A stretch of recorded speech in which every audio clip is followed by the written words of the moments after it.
Design. Design. Design. Design. Design means to plan. Human. Substance. Technology. Designing for a better future. What is design really? Let's talk about design. Making an impact in the world. The power of design to improve life. Design to survive. The fashion world is all about the new, the novel, the next. An ancient form of design, once purely driven by functionality, is now an ultimate mode of creativity and self-expression. Today, 80 billion garments are produced every year to feed our insatiable appetite for style and status. And unsurprisingly, the world is now ripping at the seams. The fashion industry currently emits more carbon than international flights and shipping combined. Tons of textiles blanket landfills, toxic chemicals choke up waterways, and the damage passes through the ecosystem, leaving almost nothing untouched. Those who make our clothes are also subject to toxic conditions, often working inhumane hours in appalling settings to earn just cents for $100 garments.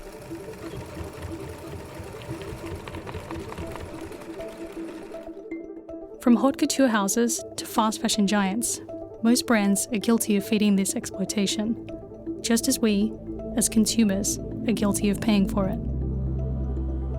While sustainability, equality, and transparency have become appropriately fashionable, sales still dictate success and ultimately survival in a cutthroat market. Purpose-driven brands may be prioritized by a growing woke generation, yet new outfits are produced and sold for every season change, every fashion week, and every opportunity to be seen. In order for the fast fashion outlets to recycle what they make, it would take 12 years to recycle what they sell in 48 hours. Like it's just, so that what sort of tells me it's really more about foot traffic marketing, greenwashing, than about really addressing the broken business model of fast fashion. When an industry is so rooted in modernity and reinvention, how do we even begin to cap consumption and create lasting change? As the unstoppable fashion world evolves, can we achieve a delicate balance between style and sustainability? Or perhaps we need to recognize that the new, the novel, the next in fashion should be nothing at all.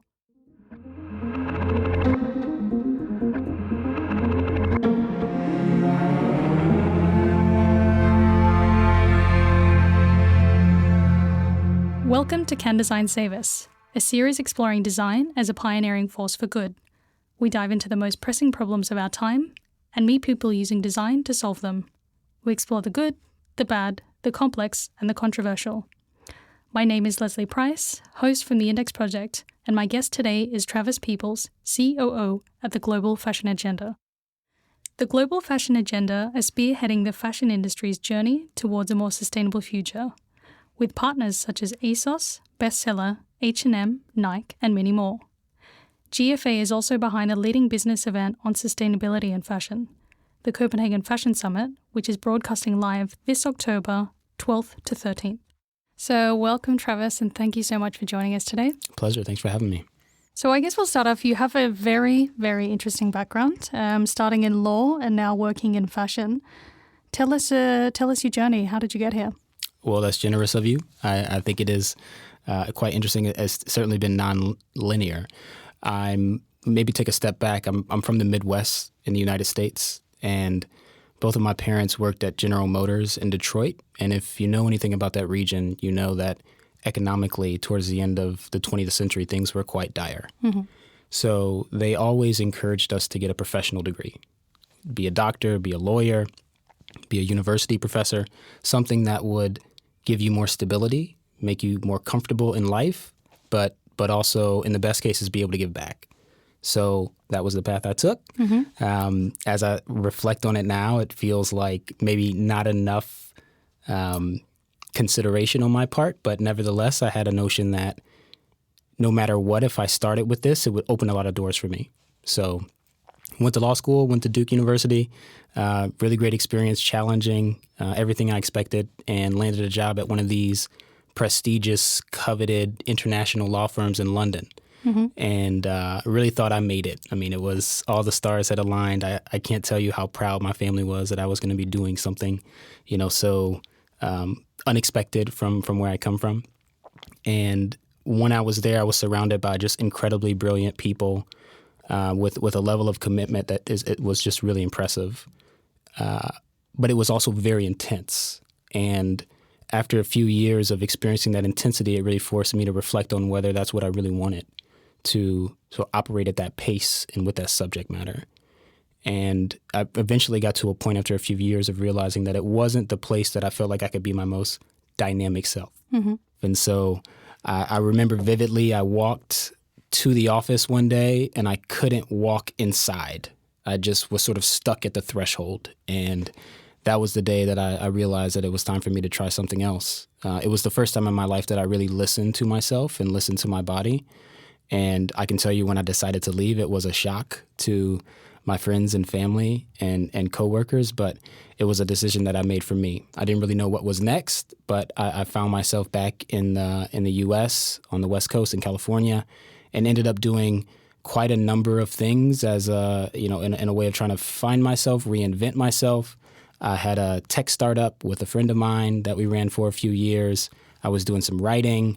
I started doing some consulting work, and that ultimately led me to Boston Consulting Group, one of these, big international consulting firms on the strategy side. Mm-hmm. And through BCG, I ended up doing a couple projects in the fashion space, which sort of wasn't necessarily in the roadmap, but I kind of stumbled into it, and things kind of clicked in those moments. I'd always been someone who was interested in aesthetics and, fashion. The Detroit fashion scene is its own place and mm-hmm. its own beast. I come from a family where people have always taken a lot of pride in how they present themselves. And so being in that space in a creative environment that was also business really felt like the right mix for me, mm-hmm. where I could use my analytical mindset and training, but at the same time still connect with things that were creative and of the culture, and to touch both the right and the left brain. Mm-hmm. Ultimately, through the time consulting, I found my way to Adidas, where I took an amazing job as the head of strategy for Adidas basketball, which to my 17-year-old self was really a dream. I mm-hmm. mean, I grew up playing basketball. I grew up in that culture, and to be at a storied place like Adidas and in that space, and again be able to use left brain, right brain was really everything that I ever thought that I'd wanted, but wasn't able to put my finger on it. I like that you did the two pronunciations of Adidas there. We got the German version first, and then we got the American version. But I also looked it up just so you know how to pronounce it. Yeah. Sorry, carry on. Well, I mean, and that's where we talk about how I found myself in fashion. That was really the journey, and from Adidas, I found my way where I'm today to Global Fashion Agenda, which is the leading organization for sustainability in fashion globally. Mm-hmm. And that journey into sustainability is a separate story. But in terms of finding my way to fashion, it definitely was an unexpected and non-linear journey. In part because I think my preconceived notion of fashion was always that you needed to be a creative or a designer or somebody right. in that space, not necessarily someone who has the tools and the introversion that I bring to the table. Mm-hmm. So in terms of being exposed to, what GFA does in terms of pushing this sustainability agenda forward, was that your first exposure to sustainability and ethics, or was that more when you were working with Adidas? Sure. So I did have exposure even before my time at Adidas. And we will go back and forth between Adidas and Adidas, it seems. So when I was in consulting, I had, as I mentioned, a number of projects in fashion. And one of the first things that I remember walking inside of fashion brands, companies, was the sheer amount of product that is everywhere. You walk through a building and you see samples and inspiration pieces and discarded items kind of littered about. And as I found my way into more and different types of brands, that was somewhat consistent. So one of my first experiences was thinking, wow, there's a lot of stuff here, and where does it go? If you know anything about the product development lifecycle for fashion, whether you're talking about a T-shirt or a pair of shoes, there's multiple iterations of that product from the time it's conceived to when it goes to the shelf to market. And along that journey, a brand, a designer, a product developer inside of a fashion company is seeing 2 or 3, maybe more samples that are shipped from the manufacturer back to the brand. And for each one of those samples, they're likely looking at it in multiple colors. And those samples end up often discarded. So you just think about the amount of waste was one of the first things that I stumbled upon as I found my way into fashion. But the second thing is a bit more personal when it comes to sustainability. I remember vividly Adidas in North America is headquartered in Portland, Oregon, which is where we were based. I was on a work trip and I got a call from my wife who said, I'm trapped in the house right now. The wildfires in the mountains are getting dangerously close to the city, and it's so bad that there's ash falling from the sky. She was in the house with our child who was 5 months at the time, and it really was a, quite traumatic experience for her, for sure, in that moment, but also for me being away and a bit helpless. So, I'd always had this belief in the science of climate change and never doubted that, but this made it really personal for me and started my journey towards wanting to direct my attention more in that direction.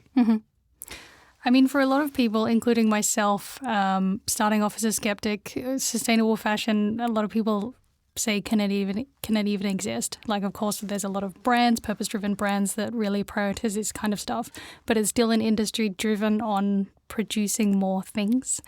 Of course, a lot of people say, can we just produce less? But can you sort of explain why that's not, it's pretty much only part of the argument?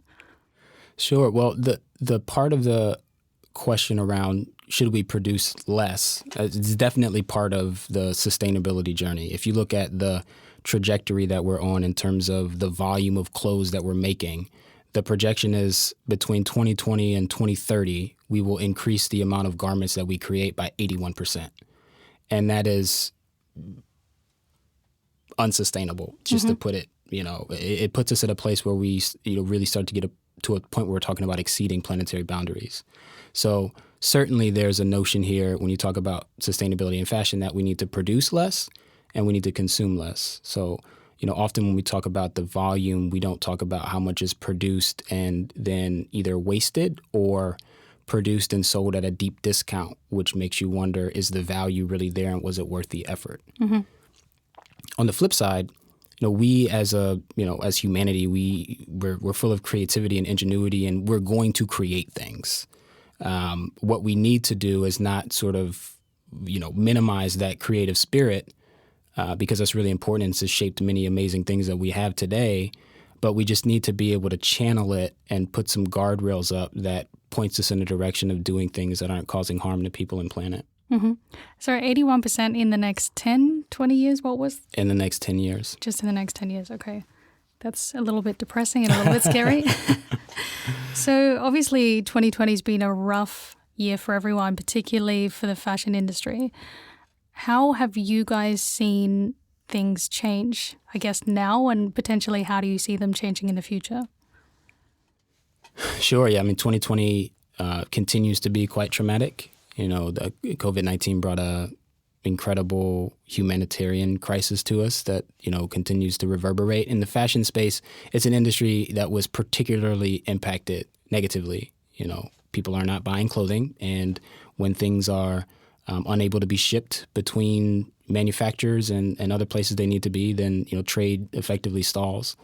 I think one of the things that the industry has learned from this experience is that we don't have enough, or brands in particular do not have enough access to data about their products, how they're created, the environmental impacts, the social impacts, to be able to really track and understand how something is made and how it moves from point A to B to C.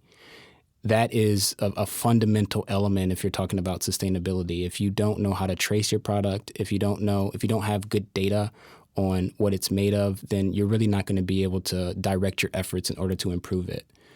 The reality is, as someone who spent time in consulting and operated in not just fashion, but other industries, fashion is not alone in not having good data.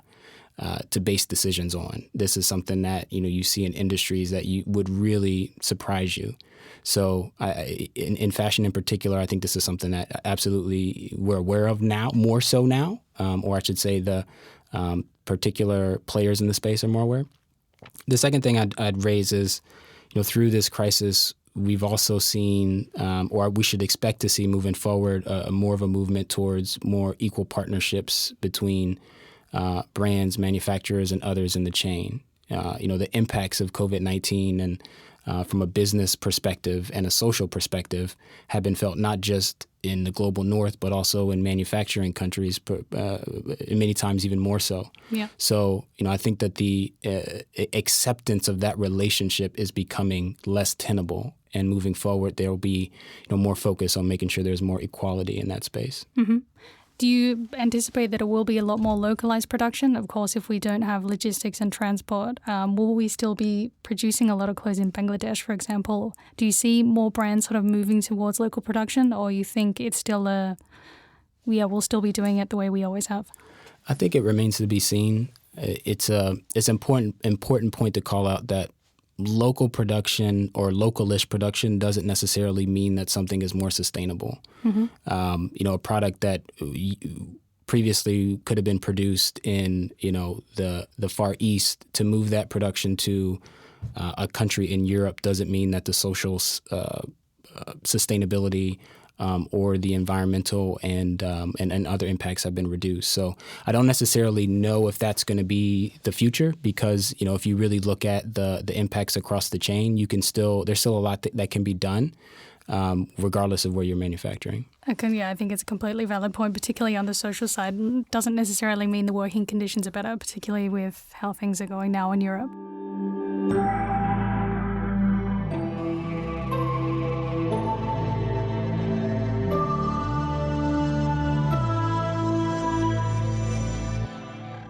In our last episode, we talked about activism. I'm not sure if you had a chance to listen, but the Black Lives Matter movement, I'm sure, is deeply personal to you. As an African American, how has that affected you, particularly living here in Denmark?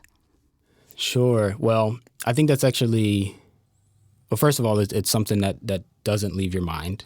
And as an African American, these are conversations and emotions that come in waves as these experiences continue to present themselves. But I think your question is really a two-part question. There's one element on how does one process and feel about the Black Lives Matter movement, but underlying that is a question on how does one process the reasons that the Black Lives Matter movement is needed. So the murder of George Floyd and Breonna Taylor and Ahmaud Arbery, et cetera.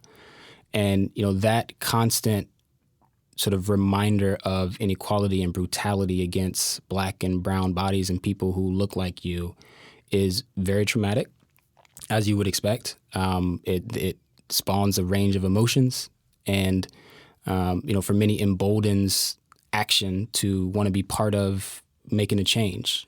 Mm-hmm. So I have a lot of emotions tied up with it. I have a lot of respect for the people who are that I know directly or even indirectly who are trying to make a difference on the front lines or behind the scenes.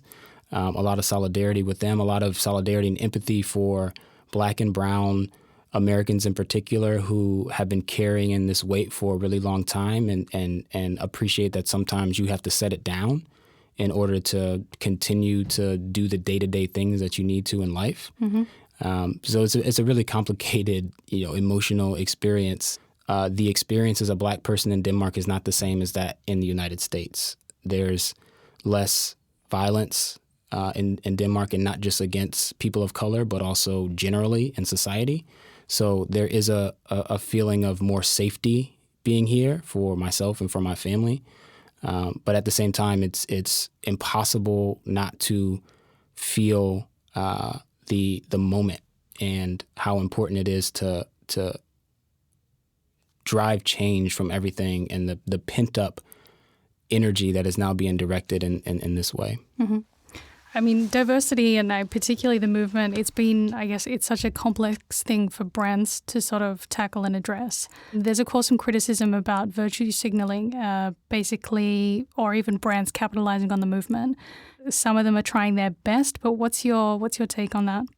I mean, I think like anything else, there's going to be good actors who are trying to lean into this authentically and trying to educate and learn along the way to do better and be better and to be more aware. At the same time, there are others who are in this or participating in this conversation for personal gain. And, you know, some of those are pretty transparent and, you know, it's easy to call out if, you know, the allyship is not really genuine and is more performative. But there's others where it's just going to take some time to really understand if the rhetoric and the support that's been articulated is really going to be followed through with action. And, you know, that's the thing that I do worry about, not just from a fashion context, but on a more broad societal level of, are we going to, before too long, jump over to the next topic and that this will be left behind until there's another tragedy or another series of tragedies and people are going to feel like, you know, the effort and the tears have been unheard and there hasn't been enough meaningful action. Right. What would you like to see change? I know in the past you've talked about, I love the term you use, tastemakers, and bringing them to the front line. It should not be a secret for many that African Americans have contributed tremendously to American culture and to popular culture. And fashion is a part of that landscape as well. From music, from all of the other things that sort of make up the trends and the tastes that people and influencers are following. What you see is, well, I'll take a step back. If you think about a sportswear landscape, so my entry into fashion was through sportswear. Sportswear is driven by African American teenagers. They are at the front lines of what is going to be hot in most cases, hot meaning trendy, sort of leading the way in terms of what's the next trend. And, you know, that is not a vacuum. That exists across other parts of the industry, fashion and otherwise. Today, there are, you know, quite a few is maybe an overstatement. Today, there are prominent Black creatives in fashion who have a large platform and are respected for the quality of their work as they should be, in addition to their voice and the contributions that they give back to the community. But you don't see that same level of Black representation on the business side of fashion or in the boardrooms. So when you ask what I would like to see change, I would like to see more representation on the business side and in the boardrooms, and to ask the question, does your boardroom reflect what your consumer base looks like? Because otherwise it feels like there's a disconnect between who's being served and what is being served to those consumers. I really love that. It's really, really profound. What brands are doing things right, in your opinion, ethically and sustainably? That's a big question. Yes, it is. Well, I mean, there's a misnomer that there is a one-size-fits-all sustainability approach. So even the brands that are household names for their commitment to environmental and social efforts, they still have holes. Let's say Patagonia. They do amazing work. Sustainability is woven deeply into their DNA, but they don't get it right across the board. And, you know, the same is true for many other brands and organizations. The important thing is that a brand starts this journey with something that feels like it's authentic to who they are. And those are the brands that need to be leading. At the same time, part of the challenge here is that there's 50% of the market when it comes to fashion brands and retailers who haven't even started the sustainability journey. So there's a long tail of brands that need to catch up to some of those that have already started to, or in some ways made significant commitments to their investment in this space. And there's different types of organizations. You take a retailer, for example, you know, Zalando as an online retailer has quite a large number of brands on their platform. You know, they have the opportunity with some of their sustainability efforts to lift a lot of boats and educate a lot of brands on their platform. And it'll be interesting to see how that evolves and will that lift a large part of the industry. Then there's other brands that are, younger or who have sustainability more woven into their DNA, like an Allbirds, right? They are relatively new on the scene. Sustainability has always been part of who they are, which is great. At the same time, they take it a step further where some of their technologies are open source and available for others to use, which is also a key point of where we are in the sustainability journey, where the brands and retailers in particular that have been really investing in this space start to, have diminishing returns because you need collaborative action to really get over certain hurdles. You need regulation and you need a larger push than a singular brand can do in order for some bigger elements to be unlocked. Mm-hmm. You've talked about it in the past about sustainability being good for business. Is that often the way to sort of, when brands are sort of making this transition to being more sustainable, do you find that it's basically for genuine care for where basically their impact, or would you say it is more in the line of, it's good for business? I assume it's both, but I'm curious to hear your take. So you're asking if brands are investing in sustainability for people and planet or for profit? Exactly. I don't know. I can't answer that directly. I think the more important point is, are they investing? Mm-hmm. Not why are they doing it? So whether it's good for business or it's good for the planet, it's moving us all in the right direction. So yes, we've put out research over the last few years to show that there is a positive return in investing in sustainability. The key point is you have to be prepared for that return to be long-term and not short-term. And it just reflects any type of business capital investment. You need to invest now in order to see the benefits of it later. Right. You're not really going to get a turnaround in 2 years. It's more of a 10-year plus project, particularly when we talk about investment. Potentially, yes. So where do you see the most promise for improvement along the supply chain? Is it potentially textile development? Is it production? Or is it even with the consumer?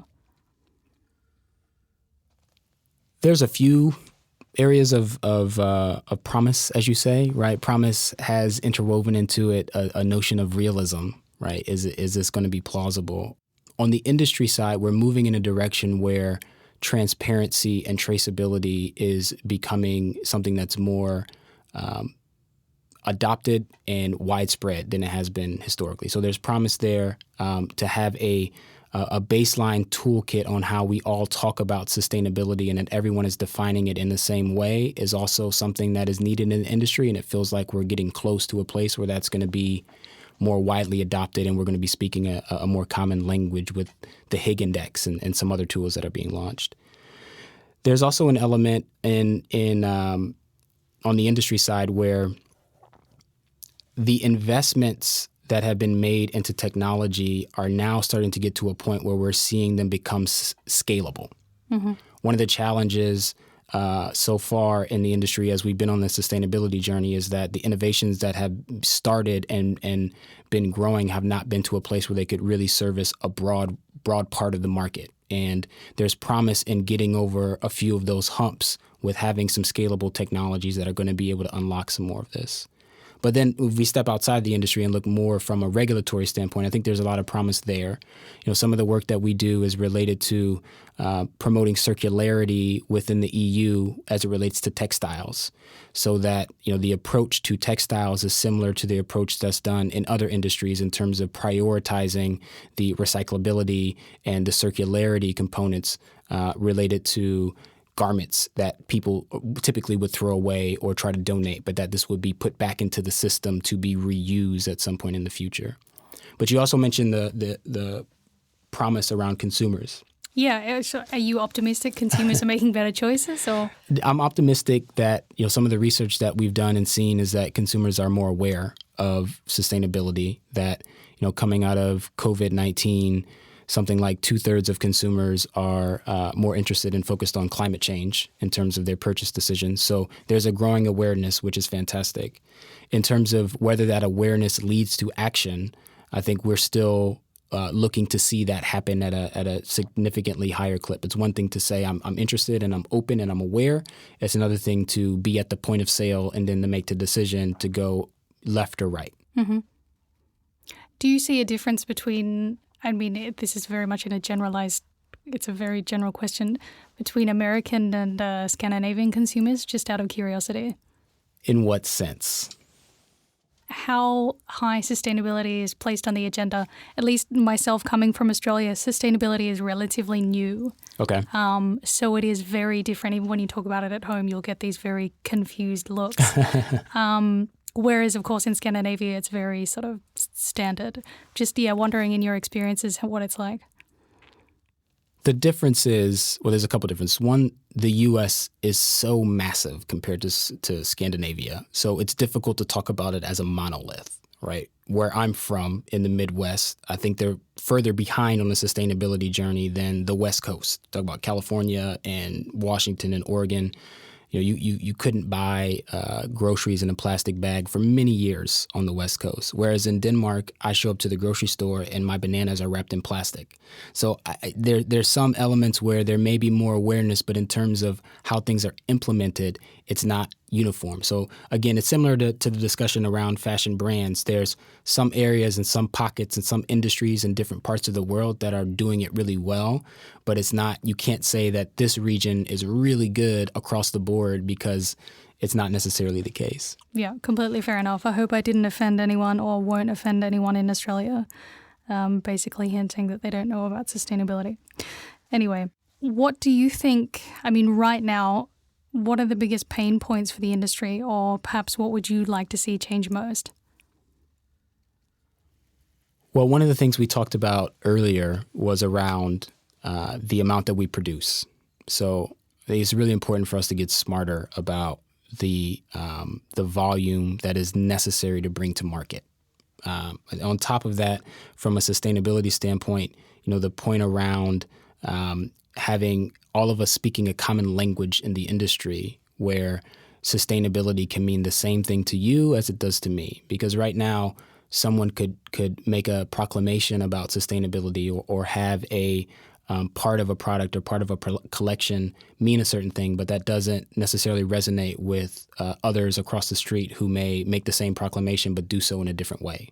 So it's really important that we have a common language and common tools.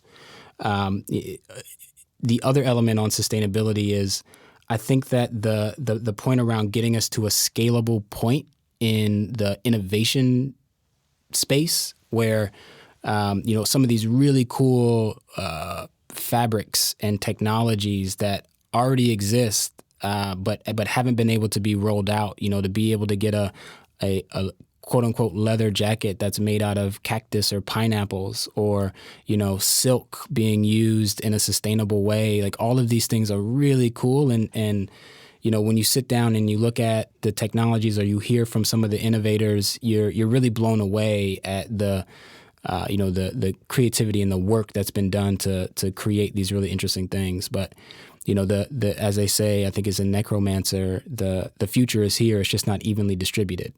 And if we can get to a place where we have more distribution of some of this really cool, futuristic, innovative work, then I think that we'll be in a better place as we continue to work towards reducing the volume that we produce. Yep. Potentially we can get you a leather jacket made from pineapple. Just saying. We know the guys at Pinatex. They're very, very cool. But right. Yeah, they're very, very cool. It's good to know people. Yes, it is. You also talked about GitHub. I was trying to wrap my head around it, how it would work in a fashion context, just when we're talking about technologies. Can you talk me through a little bit of it?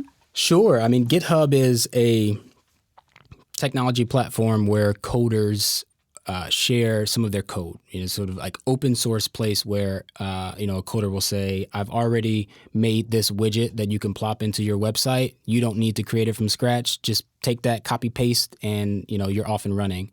And I think in fashion, we've reached a point, as I mentioned, in terms of the need to collaborate to have greater unlocks. I think part of that collaboration, the future could and should reflect more open source sharing of information and technologies and breakthroughs so that everyone can benefit and we can get along this journey faster, because time is not on our side. I mean, every time you open up the news, whether you're talking about fashion or otherwise, and you see more dire proclamations and research that talks to us about and puts in front of us glaring information about where we are and what we're doing to the climate and to the impacts that that's going to have on people and planet and animals and biodiversity, it's really scary and mind-blowing. And we're not going to be able to get where we need to go if we don't have collective action. And that's one of the things at GFA that we really promote is collaboration, collective action, making sure that we're all marching to the same drum so that we can get there faster and with more impact.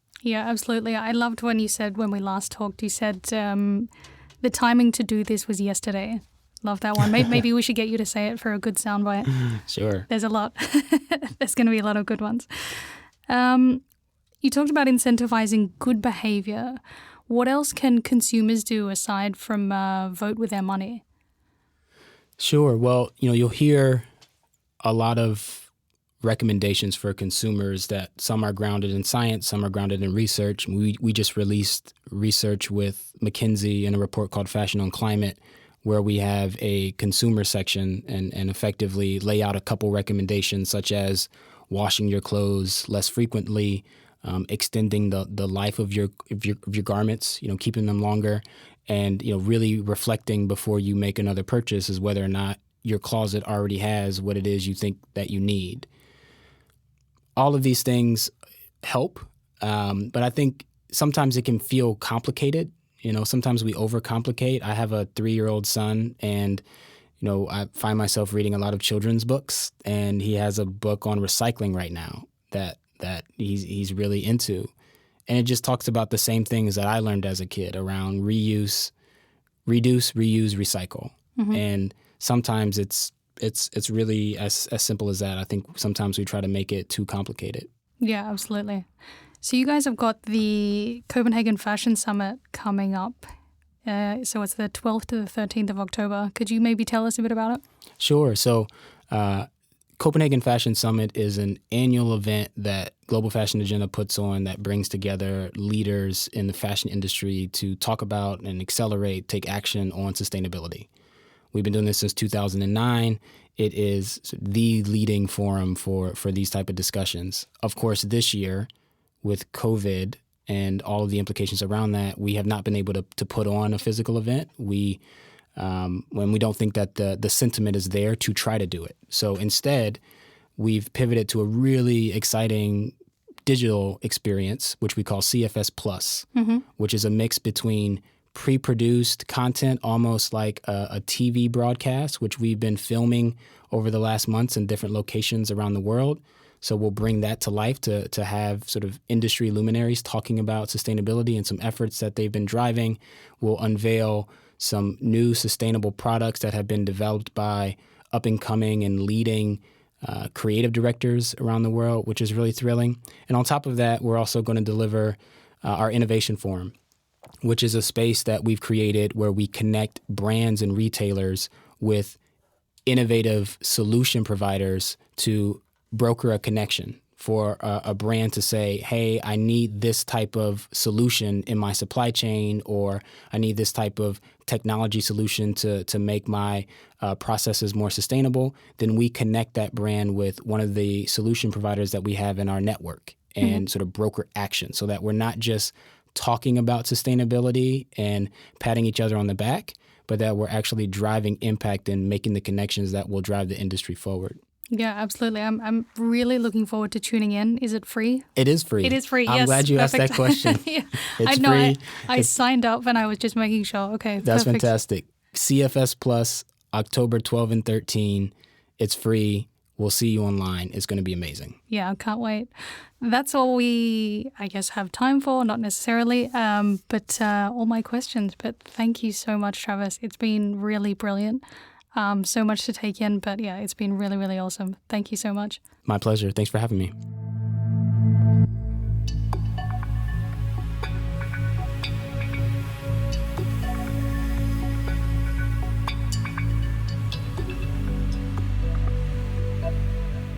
Thank you for listening to Can Design Save Us by the Index Project. I'm your host, Lesley Price, and this episode was produced by Sidsel Nørgaard with music by Kristina, Lilleskov. Join us for the next episode where we'll dive into the redesign of animal agriculture, or the lack of.